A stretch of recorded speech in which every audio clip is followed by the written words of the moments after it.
কল্পতরু জাগরণ সংঘ পরম গুরু শ্রী মাধব নির্দেশিত একটি বিশ্বজনীন আধ্যাত্মিক প্রতিষ্ঠান।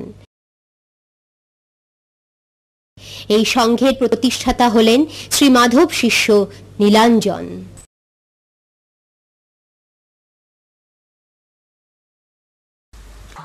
মধ্যমগ্রামের অনতি দূরে বাদু বাজারের পাশে গড়ে উঠেছে সংঘের মূল কেন্দ্র মাধব নিলয়।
বলা হয় তার অধিষ্ঠান প্রকাশ হয় তারই গড়া একটা প্রতিষ্ঠানের মাধ্যমে। তিলে তিলে তিলোত্তমা হয়ে, রূপসী তিলোত্তমা হয়ে আজ এই বাদুর মাঠে মাথা তুলে দাঁড়িয়েছে বিশ্বের দরবারে ঈশ্বর শক্তিকে প্রকাশ করবার কারণে।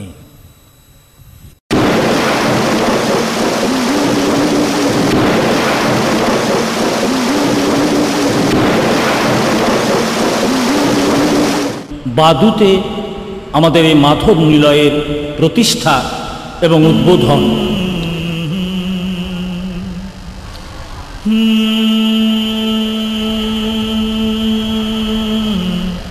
মাধব সমন্বয়ের কারণ নয়, তিনি জাগরণের কারণ, তিনি মিলনের কারণ।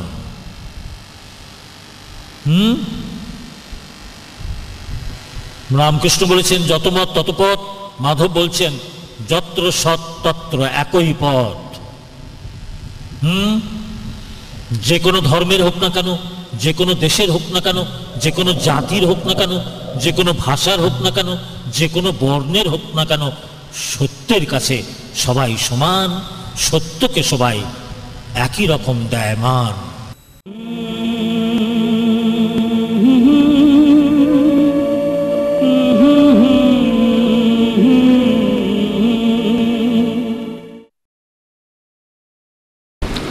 যদি মাধবের এমন হয় যে তিনি সবাকার হচ্ছেন, তাহলে এই বিচারে তিনি অবতার রূপে স্বীকৃত হবেন। বিচারে অবতারকে যে সবাকার, সমুদয়ে সমষ্টি। কৃষ্ণ বলেছেন গীতায়, আমি সমুদয়কে সময়ে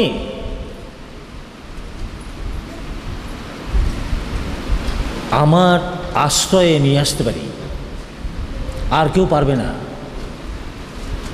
কেমন না? এখানে কোন কৃষ্ণ বলছে? কর্ষণ আকর্ষণ বিকর্ষণকারী পরম স্বয়ং সম্পন্ন শক্তি নারায়ণ। তিনি দাপরে কৃষ্ণরূপে এসছেন, তিনি বিভিন্ন যুগে অবতারী রূপে এসছেন, কিন্তু নিজেকে সবাকার কারণে যে শক্তি প্রয়োগের প্রয়োজন সেটা এখনো করেননি। তাই ইতিহাসে বিচারে স্বীকৃত কোনো অবতার নেই। ভক্তের কাছে অবতার আছে, বিচারে নেই। বিচারে বলছে যদি কৃষ্ণ যদি অবতার হবেন তাহলে সবাই তাকে কেন মানে না? তিনি বলছেন, আমি যদি আমার অবতারীয় শক্তি সবাকার কারণে প্রকাশ করি, সবাই আমার গুরুত্ব দেবে। তাহলে সেই বিচারে যথার্থ অবতারের প্রকাশ বিশ্ব এখনো দেখেনি। যদি সেটা কোনোদিন হয় তবে দেখবে, কিন্তু এটা যথার্থ সত্য যে বিচারে অবতার শক্তির এখনো প্রকাশ বিশ্বে হয়নি, ভক্তের কাছে হয়েছে। তিনি সবাকার, সবাই তাকে মান দেবে। কি বলো? খ্রিস্টানরা যিশুকে মান দেয়, বৈষ্ণবেরা কৃষ্ণকে মান দেয়। তখন হিন্দু, ইসলাম, বৌদ্ধ, খ্রিস্টান কিচ্ছু থাকবে না। তখন কি হবে? আমরা মানব জাতি, আমাদের আশ্রয় মাধব।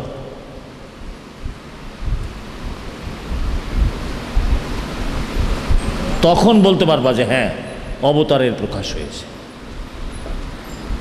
আমরা মানব জাতি, আমাদের ধর্ম একটাই, মনুষ্যত্ব, আমাদের আচরণ একটাই, মানবতা। আমাদের আরাধ্য একজনই, গুরু মাধব। ব্যাস,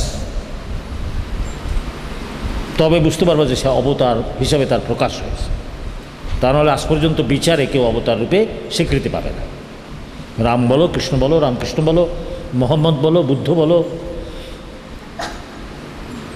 যিশু বলো, কেউই যথার্থ অবতার রূপে স্বীকৃতি পাবে না। ভক্তের কাছে, সম্প্রদায়ের কাছে, তার গোষ্ঠীর কাছে সে অবতার, সবার কাছে সে অবতার নয়।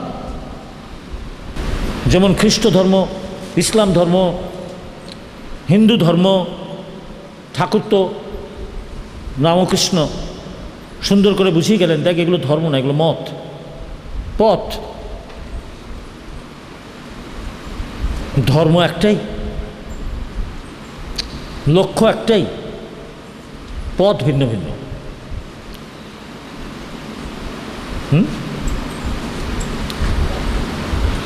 দেখো, যতক্ষণ পর্যন্ত মনুষ্য দেহ ভিন্ন, ধর্মের কারণ হবে অন্য অবলম্বন।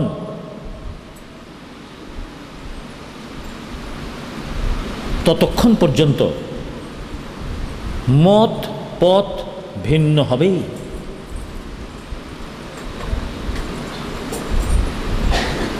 যদি কোনো শক্তি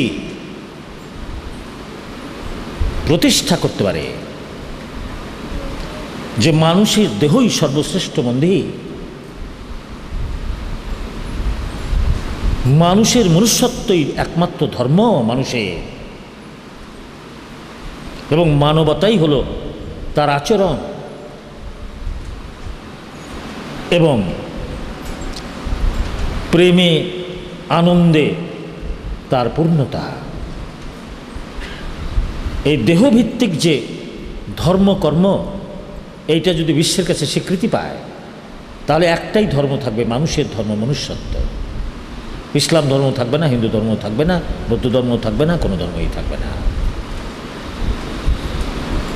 তাই ঠাকুর রামকৃষ্ণ যাবার আগে বলে গেলেন, যা নাই দেহভাণ্ডে তা নেই ব্রহ্মাণ্ডে। আমরা কি তার মানে বুঝি? গাত্র বুদ্ধিতে যে রোল করে সে গারল, মায়া শক্তিতে যে জীবন কাটায় সে ছাগল, আর যা পা সেই গোলের দিকে এগিয়ে যায় সে হলো পাগল। তাই ঈশ্বরীয় মহাপুরুষ এলেই তাকে আমরা পাগল বলি। তার সঙ্গ যারা করে তাদেরও আমরা পাগল বলি। কারা বলে? যারা ছাগল আর গারল।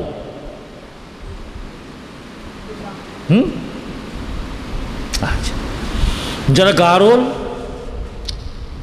তাদের আসক্তি সবার সমান নয়, কিন্তু ছাগলদের আসক্তি সব সময়। তাই ঈশ্বর বলেন যে আমি যখন দেহে জাগ্রত হই, ধরায় লীলা করি, তখন আমার লীলার কারণে আমি উত্তম এবং অধমকে করি আমার সাথ। মধ্যমকে আমি রাখি আমার থেকে তফাৎ। এই মধ্যমই হলো ছাগল, সেই ছাগলের সংখ্যাই আমাদের দেশে বেশি। ঈশ্বর বলছেন, আমার লীলাপথে উত্তম এবং অধমকে করি আমার সাথ, আর মধ্যমকে আমি রাখি আমার থেকে তফাৎ।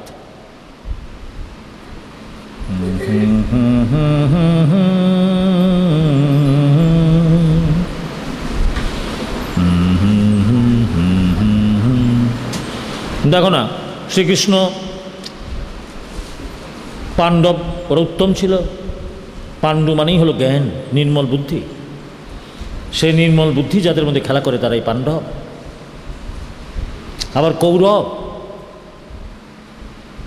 কাওয়ার মতে সবসময় তাদের মধ্যে যখন রব ওঠে, সাই সাই সাই সাই, খাই খাই খাই খাই, কা কা কা কা, কোথায় পাই কোথায় পাই, খাই খাই খাই খাই, চাই চাই চাই চাই, এটা হলো কৌরব। এই দুইজনেই ছিল কৃষ্ণের লীলার সাথ। আর ছাগলগুলোকে উনি দূরে রেখে দিয়েছে। ছাগলগুলো পরে অবতারকে নিয়ে একটু রং ঢং করে। যেমন এখন দেখবা ঠাকুর রামকৃষ্ণের ছবি বাড়িতে নিয়ে যাচ্ছে, মালা পরাচ্ছে, লকেট পরে ঘুরছে। ঠাকুর রামকৃষ্ণের একটা কথা মানে তারা। তাহলে ঠাকুরকে নিয়ে যারা নিজের স্ট্যাটাস বাড়াতে চায়, ঠাকুরের কথার স্ট্যাটাসকেও মেনটেন করতে পারে না, তাদের ছাগল ছাড়া কি বলবো? প্রমাণ করে যাক না আমার সামনে এসে কেউ যে তারা ছাগল নয়। ঠাকুর রামকৃষ্ণের ছবি টানানো রয়েছে, স্বামী বউকে পেটাচ্ছে, না না, আবার বউ স্বামীর রাতে বাড়ি ফিরতে দেরি হয়েছে দেখে তালা বন্ধ করে লাথি মারছে, ওপরে ঠাকুর রামকৃষ্ণের ছবি। বেটা উল্লুক কোথাকার।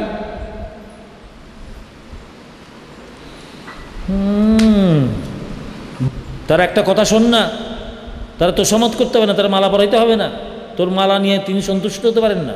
তার একটা কথা শোন, মাটি আর টাকা এই দুইটাকে গঙ্গায় ফেলে দিয়ে পবিত্রভাবে ব্যবহার করতে শিখিয়েছে, সেটা কর, দেখি কত মুরাদ আছে তোর।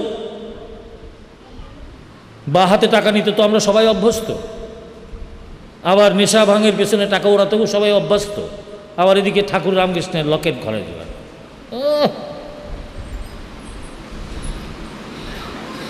ফাঁকিতে চলবে না ভাই, আর সেদিন শেষ হয়ে গেছে। ফাঁকিতে আর চলবে না, ফাঁকে পড়ে যাবা, ফাঁক পূরণ করো। তুমি জাগো মা, তুমি জাগাও মা, বিশ্ব মানবের জাগাও মা, কোটি কোটি মানবের জাগাও মা, তুমি জাগো মা, তুমি জাগো মা।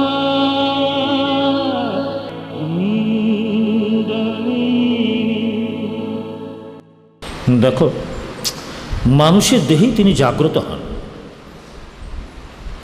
কোনো দেহে তুমি যদি জাগ্রত হন, সেই দেহটাই ভাবময় দেহ হয়, তাকে চিন্ময় দেহও বলা হয়। অর্থাৎ তিনি নিজেকে চেনেন, সবাইকে চেনেন, এবং সবার যে প্রাণারাম তাকে চিনিয়ে দিতে পারেন। তাহলে যে ভাবুক, যে রসিক, যে জেগে আছে, তার মাধ্যমেই তোমাকে ভাব পেতে হবে।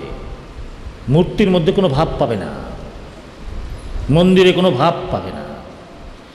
ভাবের কারণে মন্দির, মসজিদ, গির্জা, বাড়ির পূজা, বিগ্রহ পূজা, এর কারণে এগুলো করলে ভাবের কারণে তোমার মনের মধ্যে ভাবের কারণে ইচ্ছা জাগ্রত হবে।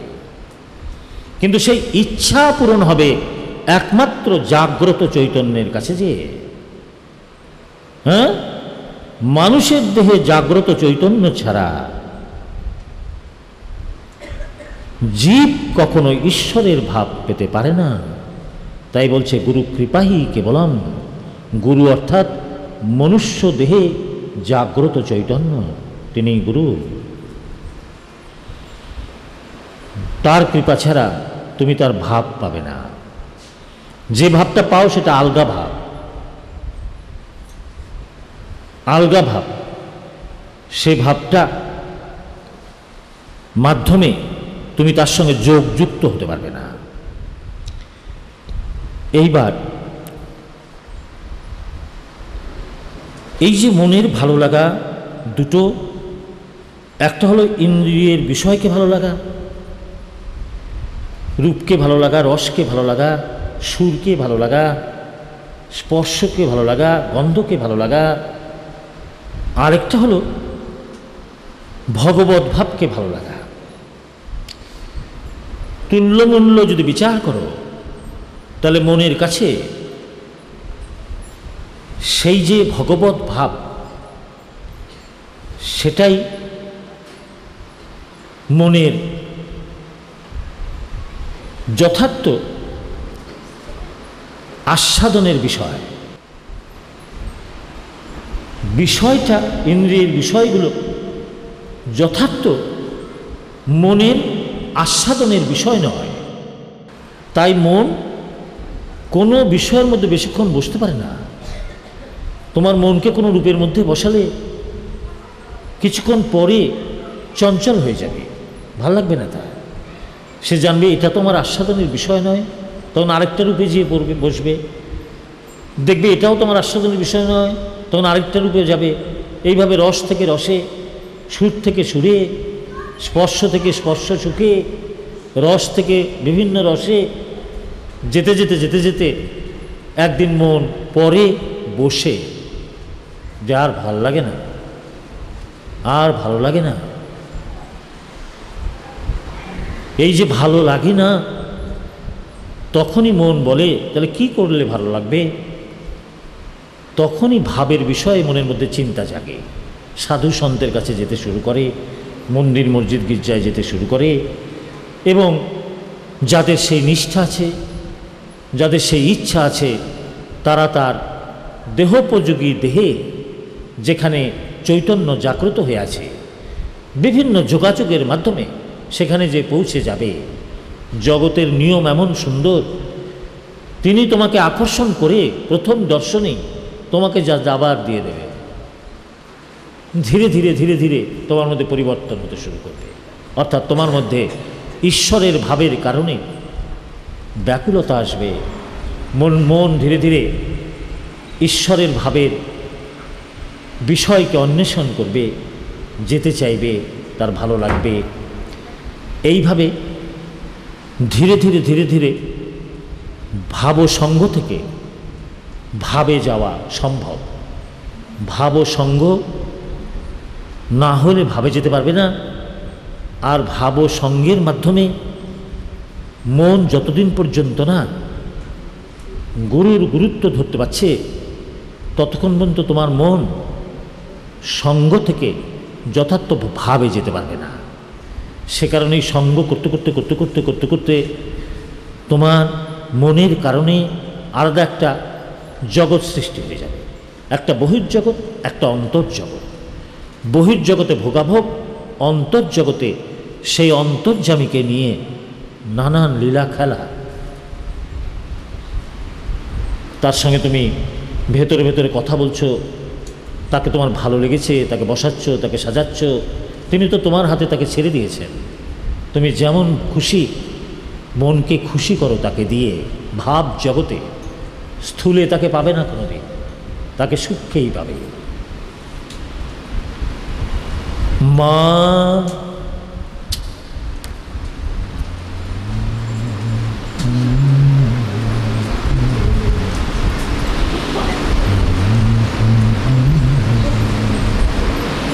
তোমার যা ভালো লাগে ভেতরে যে তাকে সেইভাবে তোমার সঙ্গী করো, তাহলেই তোমার মন ভাবে যেতে পারবে, তাছাড়া পারবে না। হ্যাঁ, তার সঙ্গে যদি তোমার ভালোবাসার সম্পর্ক হয়, এটা তো অন্তরে, বাইরের জগতে তোমার মনের একটা সম্পর্ক রয়েছে, ভেতরের জগতে তারই সঙ্গে তোমার সম্পর্ক।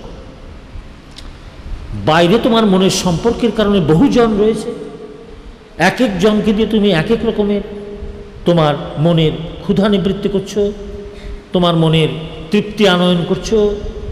অন্তর্জগতে এক অদ্বিতীয়, তাকে দিয়েই তোমার সব।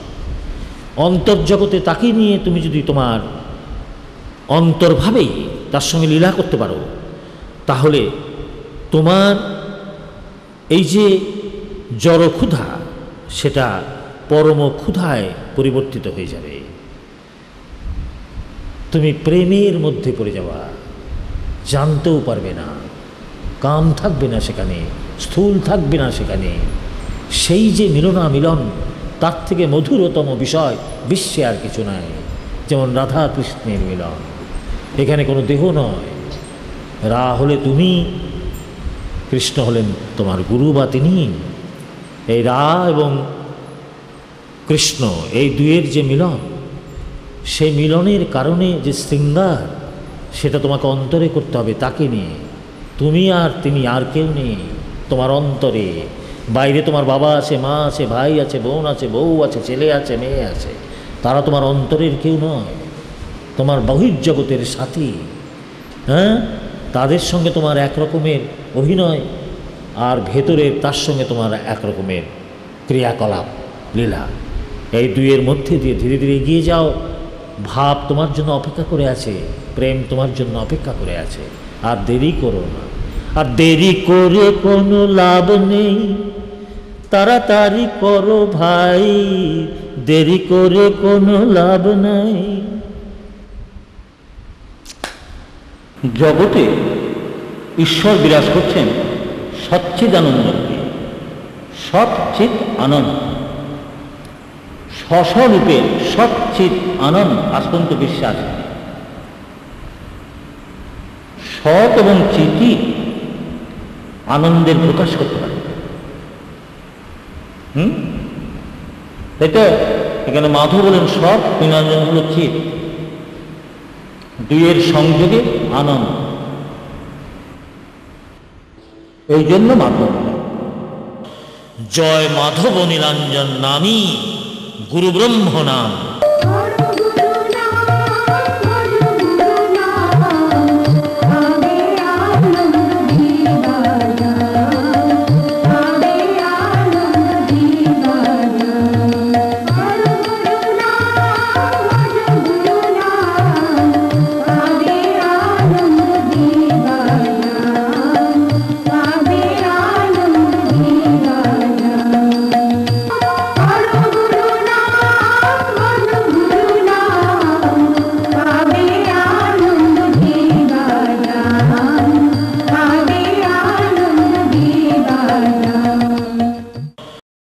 জয় মাধব নীলাঞ্জন নামী গুরু ব্রহ্ম নাম।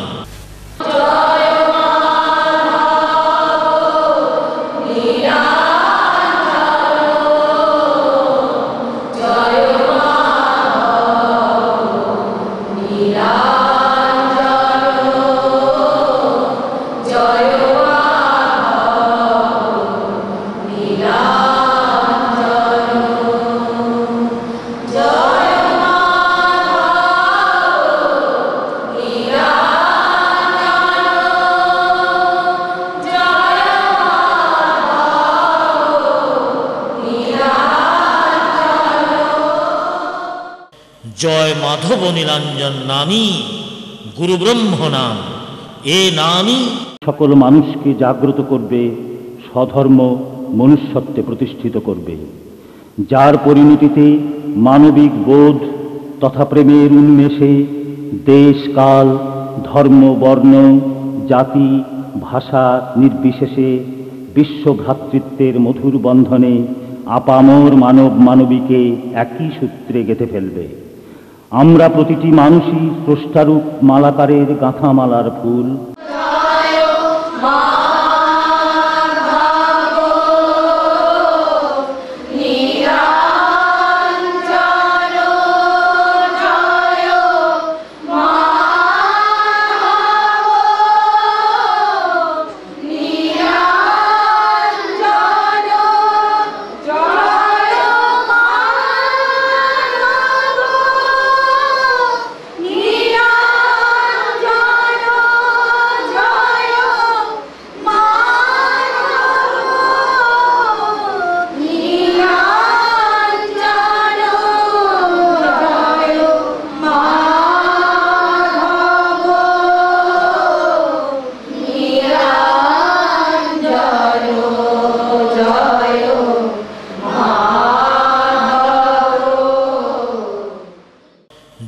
মাধব নামি ব্রহ্ম নাম, এ নামই সকল মানুষকে জাগ্রত করবে, স্বধর্ম মনুষ্যত্বে প্রতিষ্ঠিত করবে, যার পরিণতিতে মানবিক বোধ তথা প্রেমের উন্মেষে দেশ কাল ধর্ম বর্ণ জাতি ভাষা নির্বিশেষে বিশ্ব ভ্রাতৃত্বের মধুর বন্ধনে আপামর মানব মানবীকে একই সূত্রে গেঁথে ফেলবে। আমরা প্রতিটি মানুষই স্রষ্টারূপ মালাকারের গাঁথামালার ফুল।